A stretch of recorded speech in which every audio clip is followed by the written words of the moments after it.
Hi everybody, and welcome to Orthodoxy 101.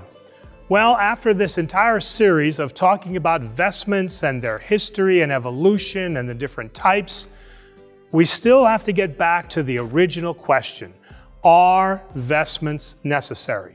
Now, there are many today who will speak about the excess of vestments, just as many of the Protestant reformers spoke about the excesses that were happening in the Catholic Church. Look at me, look at all the gold, look at what I'm wearing. I'm on my pedestal and I look great. So the reformers did have a point. There were excesses in the church. We've seen them in our own history here in our Orthodox Church with the abuse of icons. And if you remember an earlier video, we talked about the abuse of vestments. So the reformers are not totally off base, but the issue is that they want to throw out the baby with the bathwater. Vestments have a purpose. Are they scripturally based? Kind of. But there is no commandment from Jesus that I must stand here and wear gold vestments and wear purple vestments on Easter. But there are traditions in the church. Our Orthodox faith is built on Scripture, and it is built on our traditions.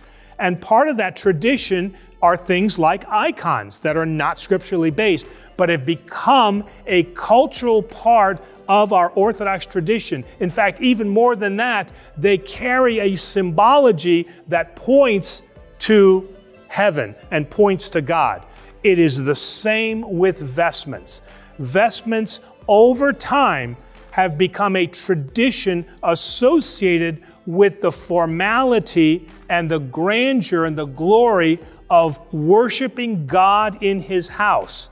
And that the priest and the bishop and the deacon have a distinct role, and that the symbology of those vestments that speak to the evangelism of who Jesus Christ is and the importance of the traditions that we have here in our church.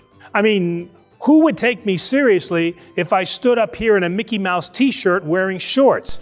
And sometimes in some non-denominational churches, we see that very relaxed attitude so that there is no distinction between the pastor and the laity. And there does have to be a distinction. St. Paul himself told us, he told the Thessalonians, he told the Corinthians, he said that stay true to the traditions, both oral and written, that I have given to you. And so from that standpoint, vestments serve a very important part of that tradition and, if I can say, the theology of our church. A last comment that I want to make comes from Saint Simeon, the new theologian, who says, "The priestly vestments have a divine grace and a spiritual symbolism. Each piece has the priestly blessing given unto it. But with that divine grace must come humility." We can't take the Protestant church off the hook here, because many times we see those pastors dressed in a suit that is many, many times the cost of a vestment that we would have here. So we have to always recognize within the church that we are wearing the vestments not so that we can show off, but that we are always reflective of the divine grace that has been granted unto the clergy by God, whether that be the bishop, whether that be the priest, or the deacon. So we want to be very careful that we don't associate these with wealth, and that we use that as the separation between the laity and then the clergy. That is not the separation that we're talking about, nor is that the separation that St. Simeon was talking about, nor St. Clement or St. Jerome.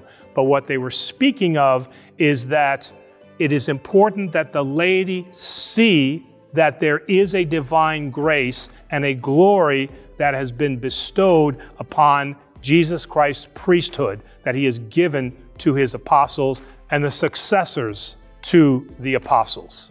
And just on a humorous note, I have to say, I do appreciate the wearing of the tunic, because I never have to worry if I do a matanya and then all of a sudden I have a split in my pants. So remember, like, share, subscribe. We'll see you next time.